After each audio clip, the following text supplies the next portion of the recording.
স্থিতিশীল বাংলাদেশের চ্যালেঞ্জ মোকাবিলায় পাশে থাকবে যুক্তরাষ্ট্র। ডক্টর ইউনূসের সঙ্গে মার্কিন নিরাপত্তা উপদেষ্টার ফোনালাপ। শাহজালাল বিমানবন্দরে খরচ বাড়ায় দেশে তৈরি পোশাকের প্রয়াদেশ কমেছে। অবকাঠামো তৈরি ও নীতি সহায়তার তাগিদ। নজরদারির অভাবে মানহীন ও নকল ইলেকট্রনিক্স পণ্যে বাজার সয়লাভ। অগ্নিকাণ্ডের বড় কারণ নিম্নমানের বৈদ্যুতিক সরঞ্জাম।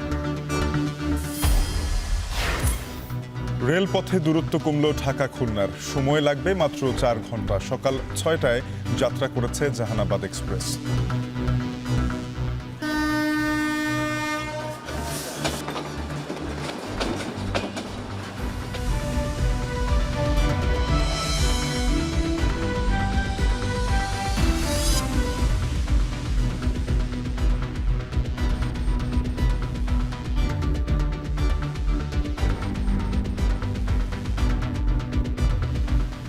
স্বাগত এখন বাজারে, আপনাদের সঙ্গে আছি আমরা দুজন, আমি তানজিম শাফিন এবং আমি ইসরাত মুক্তি। স্থিতিশীল ও গণতান্ত্রিক বাংলাদেশের চ্যালেঞ্জ মোকাবিলায় পাশে থাকবে বলে আবারও জানিয়েছে যুক্তরাষ্ট্র। অন্তর্বর্তী সরকারের প্রধান উপদেষ্টা ডক্টর মোহাম্মদ ইউনূসের সঙ্গে ফোনে এই প্রতিশ্রুতির কথা জানান যুক্তরাষ্ট্রের জাতীয় নিরাপত্তা উপদেষ্টা জ্যাক সুলিভান। চ্যালেঞ্জিং এই সময়ে বাংলাদেশকে নেতৃত্ব দেওয়ার জন্য ডক্টর ইউনূসকে ধন্যবাদ জানান সুলিভান। ধর্ম বর্ণ নির্বিশেষে সবার অধিকার রক্ষায় প্রতিশ্রুতি ব্যক্ত করেছেন দুই নেতা। সোমবার হোয়াইট হাউসের ওয়েবসাইটে প্রকাশিত বিবৃতিতে আরও বলা হয়, একটি সমৃদ্ধ, স্থিতিশীল ও গণতান্ত্রিক বাংলাদেশ গঠনে যুক্তরাষ্ট্র পাশে থাকবে। বাংলাদেশের যে কোনো চ্যালেঞ্জ মোকাবিলায় যুক্তরাষ্ট্রের অব্যাহত সমর্থনের কথাও উল্লেখ করেন জ্যাক সুলিভান।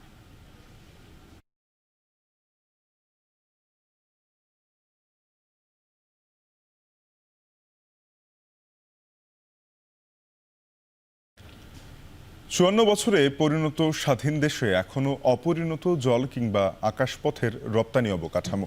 রপ্তানির চাপ মোকাবিলায় নেই শাহজালাল বিমানবন্দরের পূর্ণ সক্ষমতা, উল্টো ব্যয় বেড়েছে। তাই খরচ ও ঝামেলা কমাতে তৈরি পোশাকের ক্রেতারা বেছে নিচ্ছেন ঢাকার বিকল্প পথ। এক্ষেত্রে স্থানীয় ব্যবসায়ীদের হস্তক্ষেপের সুযোগ নেই বলে জানান গার্মেন্টস মালিকরা। মুন্নাফ রশিদের প্রতিবেদন।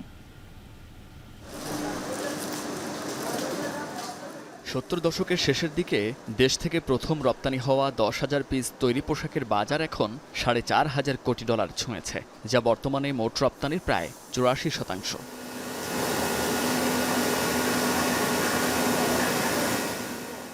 বিশাল এই খাতের জন্য কতটুকু সহায়ক ছিল আমদানি রপ্তানির অবকাঠামো? 54 বছরের পরিণত স্বাধীন দেশে এখনও অপরিণত জল কিংবা আকাশপথের রপ্তানি কার্যক্রম। অতিরিক্ত খরচ ও কাস্টমস জটিলতায় চট্টগ্রাম বন্দর ব্যবহারে পণ্য জাহাজীকরণের প্রশ্ন বেশ পুরনো। দীর্ঘ সময় ধরে মধ্যপ্রাচ্যে অস্থিরতার পর সাগরপথে কমেছে পণ্য পরিবহন কার্যক্রম, ফলে হঠাৎ চাপ বেড়ে যায় আকাশপথে। আর জুলাই আগস্টের গণ আন্দোলনে রপ্তানি সংকটে পড়ে পোশাক খাত। পরে স্বাভাবিক অবস্থায় ফিরলে আকাশপথে সে চাপ বেড়ে যায় দ্বিগুণ। তবে এই চাপ মোকাবিলায় শাহজালাল আন্তর্জাতিক বিমানবন্দরের পূর্ণ সক্ষমতা না থাকায় হারাতে হয়েছে বিশাল অঙ্কের রাজস্ব। এই বিমানবন্দরে 20 বছর আগে তৈরি হওয়া কার্গো ওয়্যারহাউজের পরিধি 1 ইঞ্চি না বাড়লেও রপ্তানি বেড়েছে 3 গুণ। যেখানে অবকাঠামোগত সীমাবদ্ধতায় কালক্ষেপণ, পার্শ্ববর্তী দেশের তুলনায় পরিচালন ব্যয় বেশি হওয়ায় ঢাকার বিমানবন্দর রপ্তানিকারকদের জন্য ব্যয়বহুল। এছাড়া স্ক্যানিং ও ইডিএস মেশিন না থাকায় ঢাকার আকাশপথ ব্যবহারে কার্গো এয়ারলাইন্স যেমন মুখ ফিরিয়েছে, তেমনি অন্য পথ বেছে নিয়েছে বিদেশি ক্রেতারা। এক্ষেত্রে কলকাতা, কলম্বো আর সিঙ্গাপুরের নাম থাকলেও শীর্ষে রয়েছে মালদ্বীপ। ঢাকা থেকে কলকাতা হয়ে বিমানপথে প্রতি কেজি পণ্য পাঠাতে খরচ হয় $6 থেকে $6.5 পর্যন্ত। তবে মালদ্বীপের বিমানবন্দর ব্যবহারে কেজিতে খরচ পড়ে সর্বোচ্চ $4 পর্যন্ত, যেখানে সাশ্রয় প্রায় $2। তবে এক্ষেত্রে স্থানীয় ব্যবসায়ীদের হস্তক্ষেপের সুযোগ নেই বলে জানান গার্মেন্টস মালিকরা। বায়ার কিন্তু এতে খুশি না, কারণ হচ্ছে বাংলাদেশ থেকে এয়ার করতে পারলে তার যে আমরা যে বলি ইজ অফ ডুইং বিজনেস, এটা তার জন্য সহজ হতো। বাধ্য হয়েই তাদেরকে ভিন্ন বিমানবন্দর ব্যবহার করতে হচ্ছে।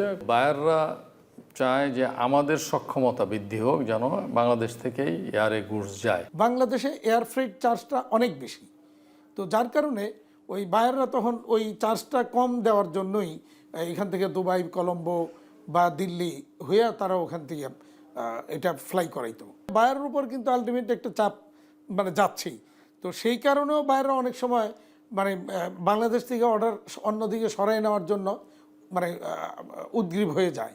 ক্রেতাদের মাঝে এমন নেতিবাচক ধারণার মধ্যে পোশাক খাতের সাম্প্রতিক অস্থিরতা যেন আগুনে ঘি ঢেলেছে। প্রভাব পড়েছে পোশাক উৎপাদনে, হারাতে হয়েছে ক্রয়াদেশ।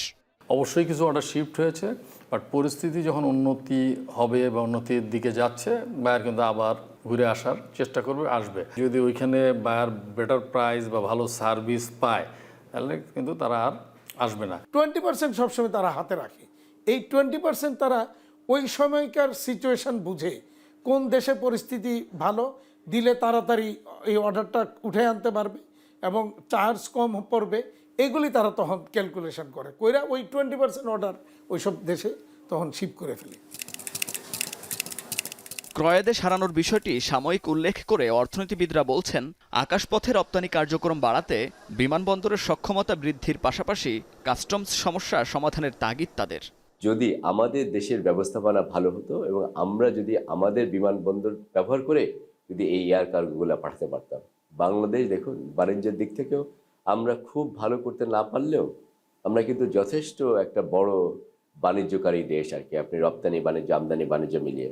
কাজে আমাদের দেশেও কিন্তু ভালো বন্দর ব্যবস্থাপনা থাকতে হবে। আমাদের যে নতুন টার্মিনাল চালু হবে, আমি আশা করবো সেখানে ব্যবস্থাপনা উন্নত হবে। কিছু অর্ডার অনেকে বলেছেন যে বিভিন্ন দেশে চলে গিয়েছে বাংলাদেশ থেকে, আমার কাছে মনে হয় যে ওগুলো ওইসব দেশে যে সাস্টেন করতে পারবে না।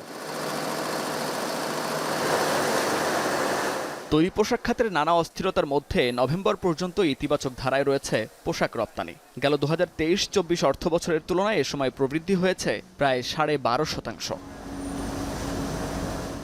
মুন্নাফ রশিদ, এখন, ঢাকা। দেশে প্রায় 6,000 কোটি টাকার ইলেকট্রনিক্স ও আলোক সরঞ্জামের বাজারের বড় অংশই নকল আর মানহীন পণ্যের দখলে। নেই কারো নজরদারি, অথচ ফায়ার সার্ভিস বলছে দেশে বছরে অন্তত 9,000 অগ্নিকাণ্ড ঘটছে শুধুমাত্র নিম্নমানের বৈদ্যুতিক সরঞ্জাম ব্যবহারের কারণে। বিস্তারিত শোয়েব রহমানের প্রতিবেদনে। কার্টুন থেকে বের হচ্ছে ব্র্যান্ড নিউ টেলিভিশন, ঝকঝকে স্ক্রিনে চালু হলো মিউজিক ভিডিও। চোখ আটকে গেল সনি লেখা জায়গাটায়। স্বাভাবিকভাবেই যে কেউ ধরে নেবে এটি বৈশ্বিক ব্র্যান্ড সনির টেলিভিশন।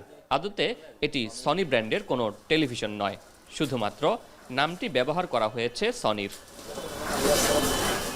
বাজারে এমন প্রচুর টেলিভিশন রয়েছে যেগুলোতে নামি দামি ব্র্যান্ডের নাম ব্যবহার করে বিক্রি করা হচ্ছে দেদারসে। চীন থেকে আমদানি করা এসব টিভি ব্র্যান্ডের পণ্যের থেকে দাম অনেক কম, তাই অনেক ক্রেতা মারপ্যাচ না বুঝে নামি দামি ব্র্যান্ড ভেবেই কিনে নিচ্ছেন এসব পণ্য। এছাড়া হাসপাতাল, হোটেল, রেস্টুরেন্ট, ব্যবসা প্রতিষ্ঠান সহ অনেক জায়গায় চাহিদা রয়েছে এসব টিভির। এই মালগুলা মার্কেটে বেশি চলে, অর্থাৎ কাস্টমারে বলে যে আমরা এতটা এই টাকা দিনে আমাদের দ্বারা সম্ভব না, একটু কম প্রাইসের ভিতরে আমাদেরকে একটা ভালো মানের টিভি দেন। কাস্টমার তো এখন স্বাভাবিকভাবে জানে এগুলো সব চায়না টিভি, সেই জন্য যে নামে প্যাকেটে লেখা আছে বা কোম্পানি দিচ্ছে, নোভা নামে দিচ্ছে, নোভা নামে বিক্রি করতেছি। শুধু কি টেলিভিশন, বৈদ্যুতিক পাখার বাজারেও ক্রেতার সাথে চলে ইঁদুর বিড়াল খেলা। নামি দামি ব্র্যান্ডের লোগো বা নাম কাছাকাছি মিল রেখে তৈরি বৈদ্যুতিক পাখা চোখে পড়ে, যা নকল। আবার কিছু নামি ব্র্যান্ডের বৈদ্যুতিক পাখা না থাকার সুযোগে সে নামেই পাখা বের করছেন কেউ কেউ। কিন্তু এসব বোঝার সাধ্য কি ক্রেতার আছে? সনি যখন একটা রেজিস্টার্ড যখন হয়ে যায় তখন এই নামে কেউ বাইর করতে পারে না। যদি কেউ বাইর করে আপনি আশ্রয় নিতে পারবেন। এগুলো তার লাইসেন্স নাম দিয়ে জেনুইন লাইসেন্স বানাইছে, সনি দিয়ে লাইসেন্স করছে, লাইসেন্স অনুযায়ী মাল বানাচ্ছে। কেউ বলে বিক্রি করে, কেউ না বলে বিক্রি করে ধরেন জিনিসটা। এখন আপনি আমার কাছে চাইছেন অমন একটা ফ্যান ভাই ভালো কিনা। একই অবস্থা বৈদ্যুতিক বাতির বাজারেও। নামে বেনামে জ্বলছে বহু বাতি। সড়কের ধারে কোম্পানির প্রচারে কম দামে বৈদ্যুতিক বাল্ব দিয়ে জনসেবার খবর জানেন না এমন মানুষ খুঁজে পাওয়া ভার। তবে 100 ওয়াটের এসব বাল্ব আসলেই 100 ওয়াট আলো দেয় কিনা তা কি ক্রেতার জানা আছে? ওয়াট মেশিন দিয়ে যখন মাপবে তখন ওয়াট, লুমেন, পাওয়ার ফ্যাক্টর এগুলো একুরেট আসবে না। গেল অর্থ বছরে ইলেকট্রিক ও ইলেকট্রনিক্স পণ্যের বাজারে রপ্তানি বেড়েছে প্রায় 400 কোটি টাকা। 2022-23 অর্থ বছরে এসব পণ্যের রপ্তানির পরিমাণ প্রায় 1446 কোটি টাকা। বিশ্বের প্রায় 65টি দেশে ইলেকট্রিক ও ইলেকট্রনিক্স পণ্য রপ্তানি করেছে বাংলাদেশ। কিন্তু এর বিপরীত চিত্রও আছে। বাজারে switch, socket, multiplug, circuit breaker সহ অনেক পণ্যই নিম্ন এবং নকল বলে এক গবেষণায় উঠে এসেছে। এ যেন বাতির নিচেই অন্ধকার। পর্যাপ্ত তথ্য আসে, যেখানেই আসুক চট্টগ্রামে উৎপাদন হলে তো ভালো, আমরা কার্যকরী ব্যবস্থা এখানেই নিব। আর যদি সারা বাংলাদেশের যেখানেই হোক, ঢাকা সহ যেখানেই এটার উৎপাদন হোক, আমাদের কাছে তথ্য দিলে আমরা আইনানুগ ব্যবস্থা গ্রহণের জন্য আমরা এটা ফরওয়ার্ড করে দেব। এদিকে নিম্নমানের এসব বৈদ্যুতিক পণ্যের কারণে আর্থিক ক্ষতির পাশাপাশি নানান দুর্ঘটনার শিকার হচ্ছেন ব্যবহারকারীরা। তথ্য বলছে, বিগত বছরে ২৭,৬২৪টি অগ্নিকাণ্ডের ঘটনা ঘটেছে সারা দেশে। এর মধ্যে ৯,৮১৩টি হল বৈদ্যুতিক গোলযোগের কারণে, যা নিম্নমানের সামগ্রী ব্যবহারের কারণে হয়। নিম্নমানের বৈদ্যুতিক ওয়্যারিং যদি থাকে, এখানে যে কোনো সময় দুর্ঘটনার সম্ভাবনা থাকে।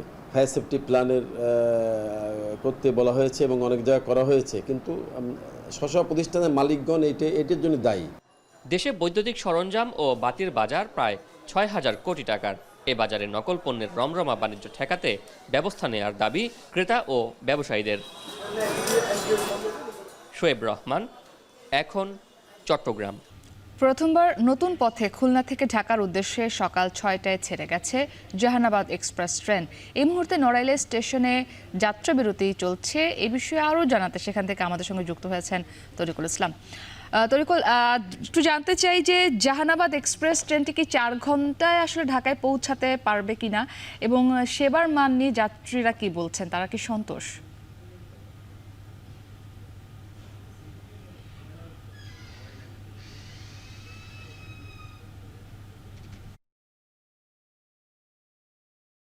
ট্রেনটি নড়াইল স্টেশনে ছেড়ে গেছে। ৬টায় খুলনা থেকে মুক্তি ট্রেনটি ছেড়ে আসে জাহানাবাদ এক্সপ্রেস ট্রেনটি। নতুন এই পথে ট্রেনটি আজকে হয়তো ১০-১৫ মিনিট হয়তো দেরি হতে পারে, যেহেতু প্রথম দিনের যাত্রা সেহেতু। তবে রেল কর্তৃপক্ষ বলছে যে নির্ধারিত ৪ ঘন্টায় এই ট্রেনটি ঢাকা কমলাপুর স্টেশনে পৌঁছবে এবং যাত্রীদের আসলে খুবই আনন্দের একটি দিন। দক্ষিণবঙ্গের বিশেষ করে মানুষ যারা রয়েছেন তাদের জন্য একটি স্বপ্নের দিন এবং আনন্দের দিন। এটি একটি স্মরণীয় মুহূর্ত। এই স্মরণীয় মুহূর্তে ভোরবেলা কিন্তু মানুষ ছুটে এসেছে খুলনা রেল স্টেশনে ঢাকার যাওয়ার জন্য, এবং আমরা দেখেছি যে শীতকে উপেক্ষা করে সপরিবারে অনেকে বা কেউ ব্যক্তিগত আগ্রহ হয়ে তারা কিন্তু এই দিনটাকে স্মরণীয় করে রেখেছেন ট্রেন যাত্রার মাধ্যমে। তো এটি একটি মাইল ফলক হিসেবে রেল যোগাযোগ হিসেবে কাজ করবে। আপনারা জানেন যে খুলনা থেকে ট্রেনের এর আগে যে যাত্রা ছিল সেটি ১০ থেকে ১২ ঘন্টা সময় লাগতো, সেটি যমুনা সেতু হয়ে ঢাকায় পৌঁছাতো। সেইটি কিন্তু ছিল দীর্ঘ একটি ভোগান্তির একটি পথ, এবং রাতে ছেড়ে সেটি সকাল ১০টার দিকে পৌঁছাতো। অনেক সময় পথে যখন বিভিন্ন ত্রুটি দেখা দিত তখন কিন্তু আরও বেশি বিলম্ব হতো, এবং ঘন কুয়াশার কারণে অনেক সময় বিলম্ব হতো। তবে এই রুটে এই রুট যেটি নতুন চালু হয়েছে এটি কিন্তু কোনো সমস্যা নাই। তবে ৬৬৫ জন যাত্রী, ৬৬৮ যে আসন রয়েছে তার মধ্যে ৬৬৫ জন যাত্রী কিন্তু প্রথম দিনে ঢাকার উদ্দেশ্যে খুলনা থেকে ছেড়ে গেছে। এবং আমরা আরেকটা বিষয় সেটা হচ্ছে যে বেনাপোল থেকে আরেকটি ট্রেন কিন্তু ঢাকার উদ্দেশ্যে ঢাকা থেকে বেনাপোল উদ্দেশ্যে ছেড়ে আসবে সকাল সেটি নির্ধারিত টাইমে, সেটি রূপসী বাংলা এক্সপ্রেস ট্রেন নামে। এবং ঢাকা থেকে আবার রাত ৮টার দিকে খুলনার উদ্দেশ্যে এই ট্রেনটি কিন্তু আবার ফিরে আসবে। তো সব মিলিয়ে আমরা একটা বিষয় সেটি হচ্ছে যে এখানকার মানুষের যাতায়াত ব্যবস্থার যে আমূল পরিবর্তন সেটি কিন্তু রেল যোগাযোগ দিয়েই শুরু হয়েছে, এবং সড়ক পথেও একটি ভোগান্তি এবং সড়কে বিভিন্ন ধরনের সড়ক দুর্ঘটনা হয়ে থাকে। সেই দুর্ঘটনা মুক্ত এবং যানজট মুক্ত এবং নির্বিঘ্নে চলাচলের জন্য এই ট্রেন হচ্ছে উপযুক্ত সাধারণ মানুষের কাছে। তো ২১২ কিলোমিটার দূরত্ব কিন্তু কমে গেছে, এবং সেই ক্ষেত্রে ৬ থেকে ৭ ঘন্টার সময় মানুষের বাঁচবে। এছাড়া এখান থেকে কিন্তু এই পথে পণ্য পরিবহন করা সম্ভব হবে। এখানকার প্রান্তিক চাষিদের যে উৎপাদিত ফসল সেটি নিয়ে ঢাকায়ও দ্রুত গতিতে এই ট্রেনগুলো বিভিন্ন ট্রেন ছুটে যাওয়ার সম্ভাবনা রয়েছে, এবং আগামীতে এই অঞ্চল দিয়ে আরও বেশি নতুন নতুন ট্রেন যুক্ত হবে বলে রেলের মহাপরিচালক তিনি আমাদেরকে আজকে সকালে তার সাক্ষাৎকারে আমাদেরকে জানিয়েছেন। সব মিলে মুক্তি এই ছিল আমার কাছে খুলনা থেকে খুলনা ঢাকা রুটে মাত্র ৪ ঘন্টায় যে ট্রেনটি চলাচল করবে জাহানাবাদ এক্সপ্রেস, তার সর্বশেষ খবর। তরিকুল ইসলাম আমাদের সঙ্গে যুক্ত ছিলেন নড়াইল স্টেশন থেকে। সংস্কারের এক বছরের মধ্যে বেহাল দশা যশোর খুলনা মহাসড়কের। প্রতিদিনই ছোট বড় দুর্ঘটনার পাশাপাশি বিকল হচ্ছে যানবাহনের যন্ত্রাংশ। স্থানীয়দের দাবি, নিম্নমানের নির্মাণ সামগ্রী ব্যবহার করা এমন পরিস্থিতি।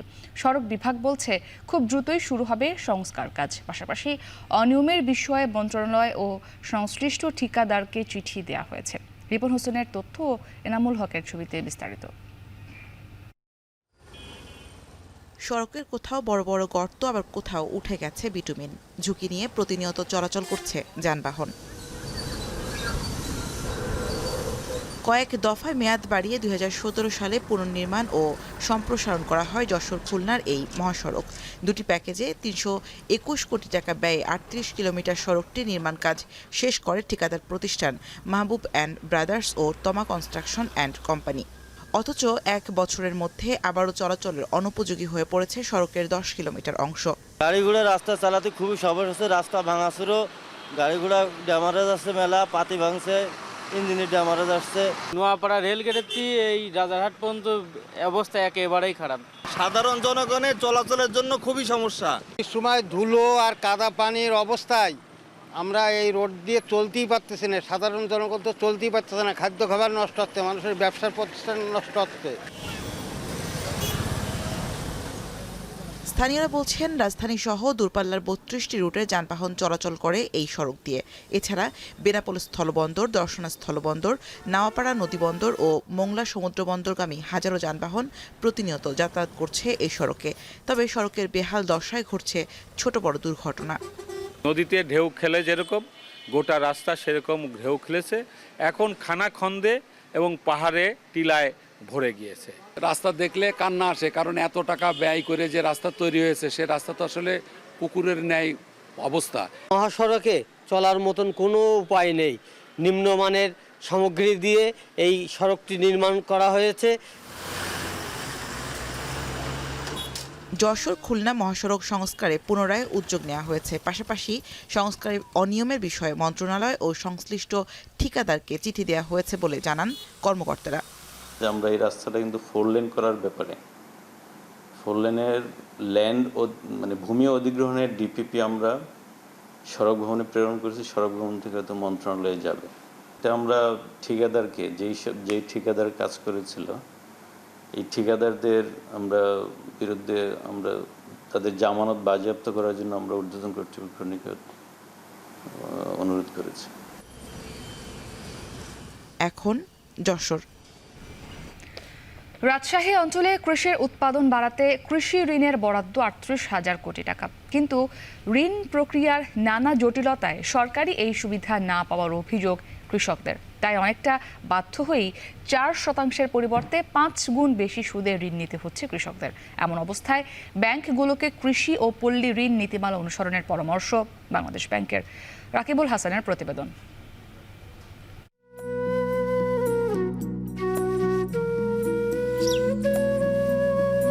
হেমন্তের ক্যানভাসে আঁকা শীতল ভোরে মাঠ জুড়ে চলছে পরিশ্রমী কৃষকের বপন বুননের সাজসজ্জা। খাদ্যপুষ্টি নিশ্চিত ও উত্তরাঞ্চলকে শস্যের ভাণ্ডার করে তুলতে বেলা অবেলায় চলে হাড় ভাঙা খাটুনি। জেলা কৃষি ঋণ পর্যবেক্ষণ কমিটির তথ্য বলছে, রাজশাহী কৃষি উন্নয়ন ব্যাংক সহ রাষ্ট্রায়ত্ত 49টি ব্যাংক ঋণ সহায়তা দিচ্ছে কৃষককে। রাজশাহী জেলায় কৃষি ঋণে 877 কোটি টাকা বরাদ্দের এ পর্যন্ত দেয়া হয়েছে 26%, যার মধ্যে শুধু শস্য খাতেই 14%। তবে কৃষি ঋণ প্রাপ্তি নিয়ে মাঠের কৃষক বলছে ভিন্ন অভিজ্ঞতার গল্প। ওই জামানত নিয়ে আসেন, তারপরে এখানে সই দেন, ওখানে সই দেন, এটা দলিল লাগবে, জমি লাগবে, এই বিভিন্ন রকমের ফাঁকড়া দেখায়। গ্রাম্য যে আছে আপনার এনজিওগুলো আছে, আমরা এনজিও সহায়তা করে আমরা কিন্তু এই লোনগুলো পাই। তাছাড়া সরকারি যে সুখ সুবিধাগুলো এগুলা সাধারণ কৃষকরা পায় না। খাজনা খারিজ দেন, তারপরে তারা পরিদর্শন করতে আসবে, একটা সাক্ষী লাগে, সেই সাক্ষীটা আবার ওখান থেকে আপনার ব্যাংকে যেতে হবে। খাদ্যে স্বনির্ভর রাজশাহী জেলার 4,45,000 আবাদি জমি থেকে প্রতি বছর উদ্বৃত্ত থাকছে 4,52,000 মেট্রিক টন খাদ্যশস্য। এই অর্জনে নতুন ফসলের উৎপাদনে ঋণ কর্যের প্রয়োজন পড়ছে কৃষকের। যেখানে 40% শ্রমশক্তি কৃষির সঙ্গে জড়িত, সেখানে যদি আমি 1,000 কোটি টাকার লোন কৃষি ঋণ দেই, সেটা 100টা প্রতিষ্ঠানের মাধ্যমে দিলাম, কি একটার মাধ্যমে দিলাম তাতে কিছু যায় আসে না। এ অবস্থায় কৃষকের চাহিদায় গেল বছরের চেয়ে মৌসুমি চাষ, তৈলবীজ ও সর্ষে ঋণ বিতরণ লক্ষ্যমাত্রা বৃদ্ধি করা হয়েছে বলছে রাজশাহী কৃষি উন্নয়ন ব্যাংক। 2022-23 অর্থ বছরে আমাদের কৃষি পল্লী ঋণ খাতে আমাদের বাজেট ছিল 1900 কোটি টাকা, যার আমরা 120% আমরা অর্জন করি। আমাদের একটা নির্দিষ্ট কিন্তু লক্ষ্যমাত্রা দেওয়া থাকে প্রতি বছর, সেটা কিন্তু আমরা শতভাগ পূরণ করি। আর উৎপাদন বাড়াতে কৃষি ঋণে বরাদ্দের অর্থ সঠিক কৃষকের হাতে তুলে দিতে ব্যবস্থা গ্রহণ করা হবে বলছে জেলা কৃষি ঋণ পর্যবেক্ষণ কমিটির সভাপতি জেলা প্রশাসক। কার্যক্রমটা চালিয়ে যাচ্ছি এবং 100% যাতে আমরা ঋণটা দিতে পারি সঠিক কৃষকদের হাতে, যে ওনারা যাতে সহজ শর্তে ঋণটা পায়। তো এই বিষয়টা আমরা সরকারকে জানাবো। এক্ষেত্রে বাংলাদেশ ব্যাংকের কৃষি ও পল্লী ঋণ নীতিমালা অনুযায়ী 10 টাকায় কৃষকের ব্যাংক হিসাব, বর্গা চাষিদের ঋণ ও ঋণ ফর্ম সহজ করা হয়েছে।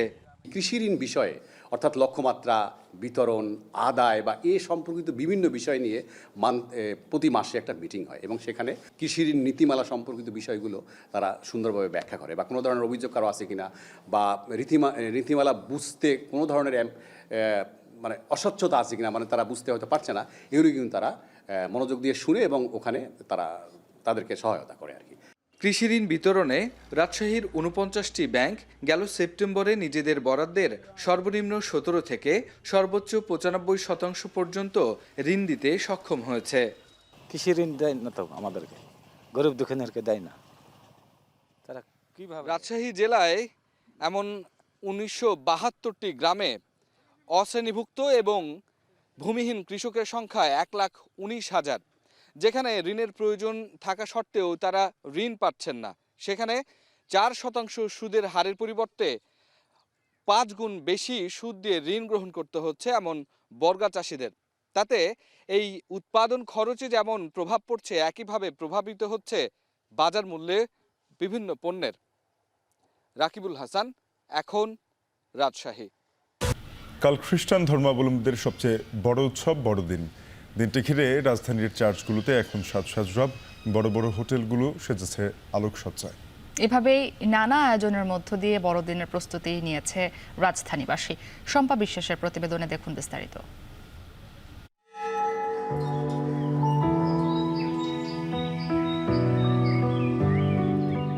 অপরের জন্য বাঁচো, সবার কল্যাণে আত্মত্যাগে উদ্বুদ্ধ হও, এই বাণী নিয়ে পৃথিবীতে এসেছিলেন যিশু।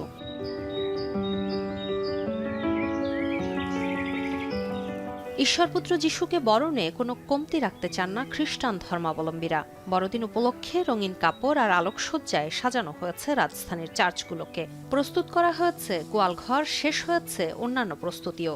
উনি শান্তি দিতে জগতে জন্ম নিয়েছেন, মানুষে মানুষে যেন মিলন, ভ্রাতৃত্ব স্থাপিত হয়, যাতে ভেদাভেদ ভুলে আমরা পরস্পরকে গ্রহণ করি এবং এগুলোর মধ্য দিয়ে যেন আমাদের মূল লক্ষ্য হয় পরস্পরের সঙ্গে যুক্ত হওয়া, একদিকে ঈশ্বরের সঙ্গে যুক্ত হওয়া, অন্যদিকে মানুষে মানুষে যুক্ত হওয়া। শুধু চার্চ নয়, বড়দিন উপলক্ষে চার্চের সামনের দোকানগুলোতেও সাজ রব জমে উঠেছে বেচাকেনা। তবে গতবারের চেয়ে এবার বিক্রি কিছুটা কম। জিনিসপত্রের যে দাম বাইরে থেকে আনতে হয়, একটু বেশি দাম, সবার জন্য সমস্যা। গোশালা সেট আছে, তারপরে ক্রিসমাস ট্রি আছে, আরও অনেক কিছু ডেকোরেশন। 10 তারিখ থেকে 20 তারিখের মধ্যে খুব ভালো বেচাকেনা হয়, আর 24 তারিখ রাত্রে একটু হয়, তারপরে শেষ। এ তো গেল বাইরের খবর। বড়দিনে রাজধানীবাসী তাদের অন্দরমহল কতটা সাজিয়েছে তা দেখতে গিয়েছিলাম বার্নার্ড রসির বাসায়। স্ত্রী সিলভিয়া তখনও বড়দিনের শপিংয়ে ব্যস্ত থাকায় বন্ধুকে নিয়েই ঘর সাজানোর কাজটি সেরে ফেলেছেন তিনি। ক্রিসমাস ট্রি, রং বেরঙের রিবন, সান্টাক্লজ, কেক আর টুনিবাতি, সব মিলিয়ে বড়দিনের চমৎকার আয়োজন করেছেন রসি। আয়োজনে যেটা থাকে, যেমন সকালবেলা ঘুম থেকে উঠবো, একটু গির্জায় যাব, রাতে গির্জায় যাব, ফ্রেন্ড সার্কেলদের সাথে আড্ডা মারবো। ঈশ্বরের কাছে কখনোই কিছু চাই না, আমি একটাই চাই যে আমার আপন মানুষরা যেন বহুদিন আমার চোখের সামনে বেঁচে থাকে। বড়দিন উপলক্ষে এবারেও রাজধানীর তারকা হোটেলগুলোতে রয়েছে নানা আয়োজন। ঢাকার 2টি তারকা হোটেল গতকাল পর্যন্ত বড়দিনের কেকের প্রি অর্ডার পেয়েছে 900 কেজির বেশি, যার বাজার মূল্য প্রায় 50 লাখ টাকা। তবে 25 ডিসেম্বর পর্যন্ত এই অর্ডার 1500 কেজি ছাড়িয়ে যাওয়ার আশা করছে হোটেল কর্তৃপক্ষ। 25 তারিখে ক্রিসমাস ডে ব্রাঞ্চ এবং ক্রিসমাস ডে ডিনার সাথে আমরা আয়োজন করতে যাচ্ছি সবার জন্য ক্রিসমাস ক্যারল। এটা একটা ব্যতিক্রম ধর্মীয় অনুষ্ঠান। বড়দিন উপলক্ষে কেকের ওয়েস্টি নিয়ে প্রায় 500 কেজির মতো প্রি অর্ডার এসেছে, আর শেরাটনে এসেছে 400 কেজির মতো। ক্রিসমাস ইভে আমাদের বাই ওয়ান গেট ওয়ান, বিভিন্ন কার্ডে বাই ওয়ান গেট 3 অফার আছে। সো আমরা অলরেডি অনেক বুকিং পেয়ে গেছি, হোপফুলি কালকের মধ্যে আমরা বুকিং ক্লোজ করে ফেলবো। মানে লট অফ রেসপন্সেস আর কি।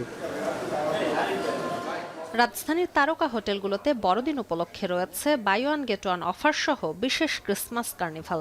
এছাড়া শিশুদের জন্য রয়েছে নানা আয়োজন।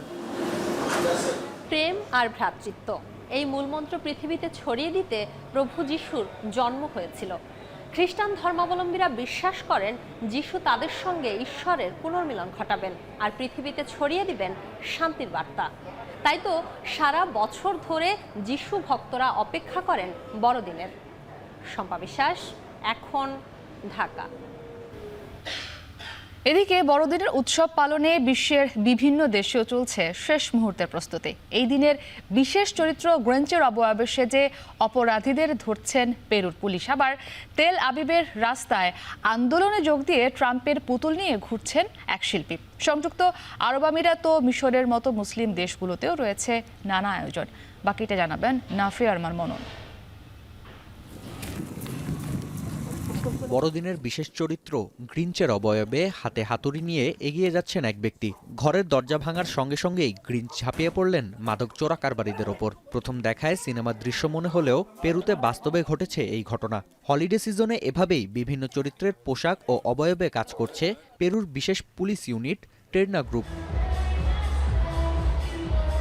লাতিন আমেরিকার দেশটির মতো বড়দিনের আয়োজনে মেতেছে পুরো বিশ্ব। এই যেমন মধ্যপ্রাচ্যের মুসলিম দেশ সংযুক্ত আরব আমিরাতে চলছে উইন্টার ফেস্ট। দুবাইয়ের আল বারারিতে বিশেষ এই আয়োজনের জন্য মরুময় প্রান্তর ঢেকে ফেলা হয়েছে বরফে। সান্তাক্লজ ও ক্রিসমাস ট্রির পাশে ঝরছে কৃত্রিম তুষারপাত। পাশাপাশি ব্যবস্থা রয়েছে আইস স্কেটিং ও ট্রেন ভ্রমণের। We're just going around and trying all the fun activities. So we've been on the train, we've done meeting Santa, and it's just such a great experience because it's got so many activities for kids to do and also grown-ups. Dubai is always hosting different events, different themes. We celebrate both Christmas, Eid, Ramadan. We celebrate everything. মিশরের রাজধানী Cairo সেজেছে বড়দিনের রঙে। শহরের বিভিন্ন স্থানের Christmas মার্কেটে ধুম পড়েছে ক্রেতা ও দর্শনার্থীদের। কেউ বা কিনছেন ছোটদের জন্য উপহার, আবার কেউ বা এই সময়টা ঘুরে বেড়াচ্ছেন পরিবার নিয়ে, মুহূর্তকে করছেন ফ্রেমবন্দি। মুসলিম হোক বা খ্রিস্টান, সব ধর্মের মানুষই সৃষ্টিকর্তার কাছে নতুন বছরে চাইছেন দেশের স্থিতিশীলতা। طبعا الناس بتبقى زعلانه من ان ما بيبقاش في استقرار، لان طبعا احنا يهمنا ان كل الدول يبقى فيه سلام وفيه استقرار. السنه دي حلوه قوي، يعني هي دي اصلا دايما بتحسسنا بالعيد، وان احنا بنحس ان اجواء دايما الكريسماس هي دي الاجواء اللي احنا بنحبها اصلا كلنا يعني كمصريين. বিভিন্ন দেশ বড়দিনকে বরণের জন্য প্রস্তুতি নিলেও সাদামাটা কিউবা। অর্থনৈতিক সংকটের জর্জরিত দেশটিতে আলোকবাতি বলতে একমাত্র চাঁদের আলো। তবে বারবার ব্ল্যাকআউটের মাঝেও জেনারেটর দিয়ে চার দেয়ালের মধ্যে সাধ্যমতো আয়োজন করছেন কিউবানরা। সান্তা ঝুলিতে করে কিউবার জন্য সুখ ও সমৃদ্ধি নিয়ে আসবে এই আশা সাধারণ মানুষের। Bueno, esta Navidad yo creo que va a ser una Navidad tranquila. No va a haber muchas cosas, mucha alegría, como otros años. Pues la familia nos ponemos, yo llevo el arroz, aquel lleva los frijoles, hacemos una buena cena, que es la tradición, y bueno, compartimos todo. এদিকে ক্রিসমাসের বিশেষ পোশাকে সেজে ইসরায়েলের রাজধানী তেল আবিবের রাস্তায় আন্দোলনে যোগ দিয়েছেন এক শিল্পী। সঙ্গে রয়েছে ডোনাল্ড ট্রাম্পের পুতুল। 51 বছরের এই শিল্পীর আশা, বড়দিনের উপহার হিসেবে হামাসের হাত থেকে জিম্মিদের মুক্ত করবেন নবনির্বাচিত মার্কিন প্রেসিডেন্ট। নাফিয়া আরমান মনন, এখন। বরগুনায় বাড়ছে শীতজনিত ব্যাধিতে আক্রান্ত রোগীর সংখ্যা। এ বিষয়ে আরও জানাতে বরগুনা সদর হাসপাতাল থেকে আমাদের সঙ্গে যুক্ত হয়েছেন জিয়াদ মাহমুদ। জিয়াদ, সেবা পেতে রোগীদের কোনো ভোগান্তি পোহাতে হচ্ছে কিনা জানাবেন, একই সঙ্গে রোগীর চাপ সামাল দেওয়া নিয়ে চিকিৎসকরা কি বলছেন? মুক্তি, আমি যেখানে রয়েছে এটি উপকূলীয় স্বাস্থ্যসেবার একমাত্র বাতিঘর বরগুনা সদর হাসপাতাল, এবং এখানে এই যে হাসপাতালটিকে আমি বরগুনা স্বাস্থ্যসেবার একমাত্র বাতিঘর বলার কারণ হচ্ছে যে আশেপাশে যে উপজেলাগুলো রয়েছে সেখানে যে স্বাস্থ্য কমপ্লেক্সগুলো রয়েছে সেখানে যেমন রোগীর চাপ রয়েছে তেমনি কিন্তু তার বিপরীতে চিকিৎসক সংকট রয়েছে। বিশেষ করে পাথরঘাটা কিংবা তালতলী স্বাস্থ্য কমপ্লেক্সের কথাই যদি আপনাকে বলি, সেখানে কিন্তু প্রায় 2 লক্ষ মানুষের বিপরীতে মাত্র 2 জন করে চিকিৎসক রয়েছেন, এবং বরগুনা সদর হাসপাতাল 250 শয্যায় উন্নীত করা হলেও এখানে দেখা যাচ্ছে যে 55 জন চিকিৎসক থাকার কথা থাকলেও মাত্র 18 জন চিকিৎসক রয়েছেন। এবং এই হাসপাতাল থেকে প্রতি বছর, বিশেষ করে এই বছর প্রায় এই হাসপাতালে 30,000-এর মতো রোগী ভর্তি ছিলেন, এবং এখানকার যে ইমার্জেন্সি বিভাগ থেকে প্রায় 59,000 রোগী চিকিৎসা নিয়েছেন, এবং বহির্বিভাগ থেকে প্রায় 1,60,000 রোগী এই হাসপাতাল থেকে চিকিৎসা গ্রহণ করেছেন। তবে এই হাসপাতাল কিন্তু নানা সংকটে জর্জরিত। বিশেষ করে বর্তমানে যে শীতজনিত রোগীর সংখ্যা বাড়ছে, আপনাকে একটি তথ্য জানিয়ে রাখি,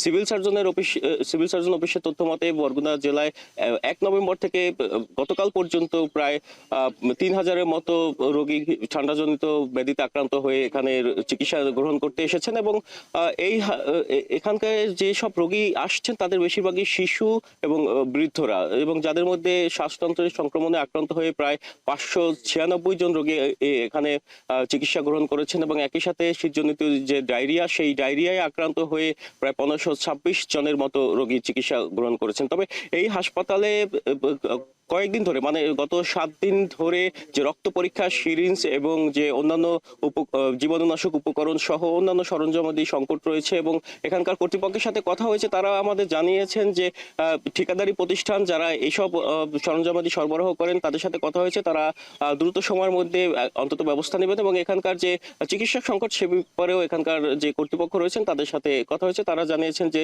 তারা এই ব্যাপারে সংশ্লিষ্ট মন্ত্রণালয়ে তারা চিঠি প্রেরণ করেছেন, এবং সেখান থেকে চিকিৎসক এখানে নিয়োগ দেওয়া হলে এখানকার সংকট কিছুটা কাটিয়ে ওঠা যাবে। তো এই ছিল বরগুনা সদর হাসপাতাল থেকে আমার কাছে সবশেষ তথ্য। মুক্তি। জিয়াদ মাহমুদ যুক্ত ছিলেন বরগুনা থেকে। নওগাঁয় শীতকালীন সবজিতে ভরপুর বাজারে সবজির সরবরাহ বাড়ায় আগের তুলনায় দাম কমেছে। বিস্তারিত জানাতে নওগাঁ শহরের পৌর পাইকারি বাজার থেকে যুক্ত হয়েছেন সহকর্মী আব্বাস আলী। আব্বাস, সবজির বাজার পরিস্থিতি নিয়ে জানাবেন বিস্তারিত।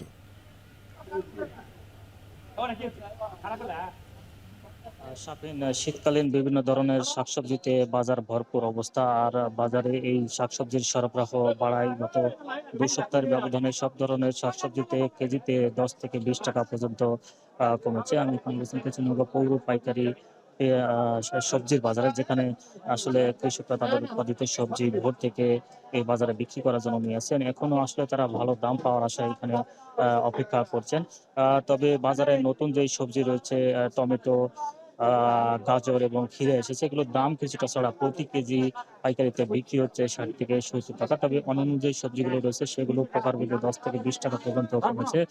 নতুন আলু এখানে বিক্রি হচ্ছে 50 থেকে 60 টাকা কেজি, বেগুন বিক্রি হচ্ছে 30 থেকে 40 টাকা কেজি, করলা বিক্রি হচ্ছে 50 টাকা কেজি। কিছুদিন আগেও আসলে সিম প্রায় 60 থেকে 70 টাকা কেজি পর্যন্ত বিক্রি হয়েছিল, এখন তার বিক্রি হচ্ছে 20 থেকে 25 টাকা কেজি।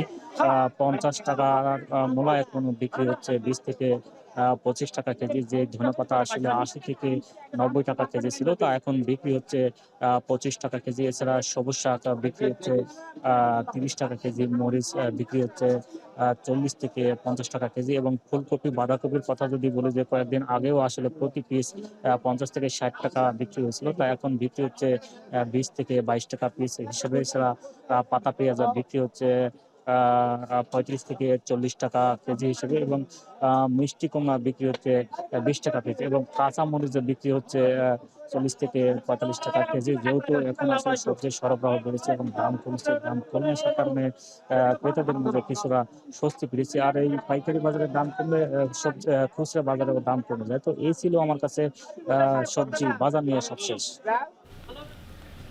নওগাঁ থেকে সবজির সরবরাহ দরদাম নিয়ে জানাচ্ছিলেন সহকর্মী আব্বাস আলী। স্বাগত আবারও। দেখছেন এখন বাজার।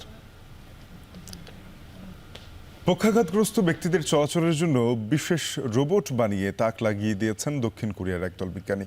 আয়রন ম্যান খ্যাত এই রোবটটি ব্যবহারের মাধ্যমে শারীরিকভাবে অক্ষম ব্যক্তিরা ফিরে পাবেন চলাচলের সক্ষমতা। 12টি ইলেকট্রনিক মোটর শক্তি যোগায় এই রোবটটিকে। সেন্সরগুলো প্রতি সেকেন্ডে সরবরাহ করে 1000 সিগন্যাল, যা বজায় রাখে ভারসাম্য। অন্যদিকে দুর্গম পথ চেনার জন্য রয়েছে ক্যামেরা। বাকিটা জানাবেন নাফিয়া আরমান মনন। দক্ষিণ কোরিয়ার পক্ষাঘাতগ্রস্ত ব্যক্তি কিম সিউং হুয়ান। চলাচলের জন্য তার একমাত্র মাধ্যম হুইলচেয়ার। তবে হুয়ানের জীবনকে বদলে দিয়েছে আয়রনম্যান খ্যাত এই রোবট, যাতে নিজের শরীর স্থাপনের মাধ্যমে ফিরে পাওয়া যাবে চলাচলের শক্তি।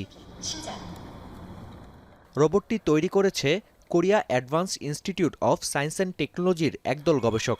এক্সো স্কেলেটন ল্যাব নামের দলটির অন্যতম সদস্য কিম সিউং হুয়ান সাংবাদিকদের সামনে প্রদর্শন করেন এর প্রোটোটাইপ। 50 কেজি ওজনের রোবটটি লোহার বদলে অ্যালুমিনিয়াম ও টাইটানিয়াম দিয়ে তৈরি হওয়ায় দুর্ঘটনার ঝুঁকিও কম। 아빠는 지금 이렇게 휠체어를 타고 있지만 주호는 이제 이렇게 걸어 다니고 뛰어다니고 있잖아. 이런 사람도 있고 저런 사람도 있는 거야. 하지만 아빠도 이렇게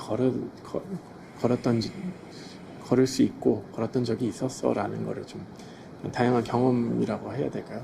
좀 그런 걸 좀 그냥 얘기해 주고 싶었어요. হাঁটার সময় পা দুটিকে শক্তি দেয় 12টি ইলেকট্রনিক মোটর। এছাড়াও আয়রনম্যানের উপরিভাগে বসানো সেন্সর থেকে প্রতি সেকেন্ডে 1000 সিগন্যাল স্বয়ংক্রিয়ভাবে মনিটর করা হয়, যার মাধ্যমে ব্যবহারকারীর গতিবিধি অনুমান করে নিয়ন্ত্রণ করা হয় ভারসাম্য। সেন্সরও কোনো বিষয় বুঝতে না পারলে শরণাপন্ন হয় এর সামনে বসানো ক্যামেরার ওপর, যা ভাঙা রাস্তা কিংবা সিঁড়িতে চলতে সহায়তা করে।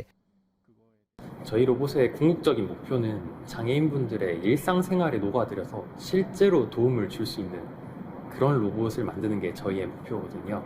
그래서 그게 가능하려면 지금은 경기장의 이런 조금은 정제된 환경 속에서 로봇을 운영해 왔지만 이제 저희의 다음 목표는 경기장 밖으로 나가서 রোবটটির মাধ্যমে শারীরিকভাবে অক্ষম ব্যক্তিরা ঘন্টায় হাঁটতে পারবেন সর্বোচ্চ 3.2 কিলোমিটার গতিতে। পক্ষাঘাতগ্রস্ত ব্যক্তিদের জীবনে রোবটটি একদিন সত্যিকারের আয়রনম্যানের কাজ করবে, এমনটাই আশা গবেষকদের। নাফিয়া আরমান মনন, এখন বিশ্ব। সিলেট ইন্টারন্যাশনাল স্টেডিয়ামে উন্মোচন করা হলো এনসিএল টি20 ট্রফি। শিরোপা লড়াইয়ে মুখোমুখি হবে রংপুর বিভাগ ও ঢাকা মেট্রো। জয়ের ব্যাপারে শতভাগ আশাবাদ ব্যক্ত করেছেন দুই দলের অধিনায়ক। ম্যাচটি শুরু হবে দুপুর 12:30টায়। রেদওয়ান শাওনের প্রতিবেদন।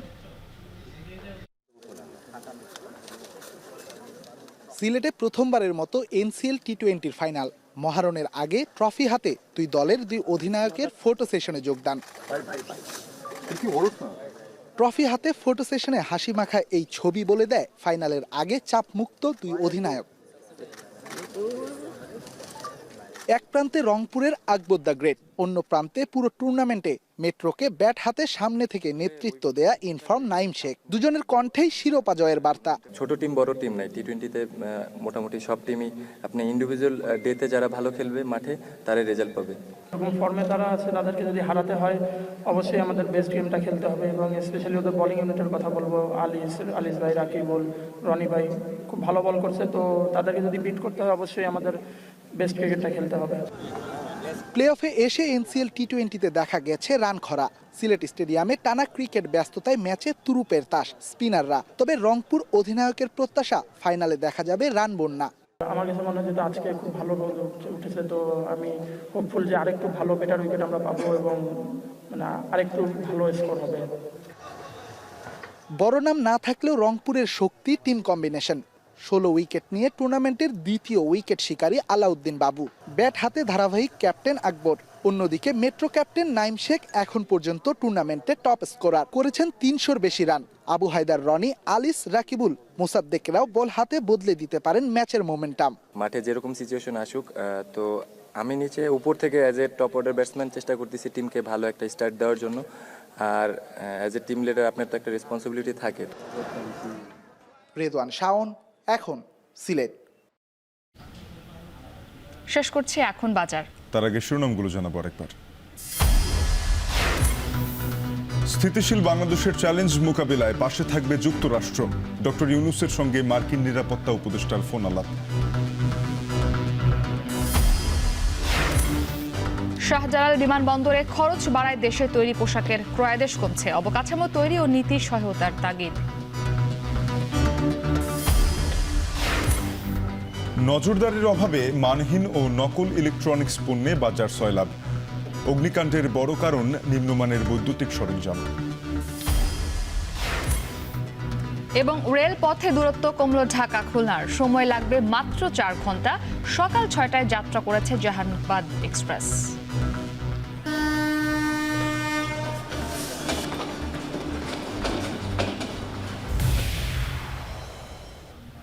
এই ছিল এখন বাজারে। এখন টেলিভিশন ওয়েবসাইটে দেখতে ভিজিট করুন www.ekon.tv।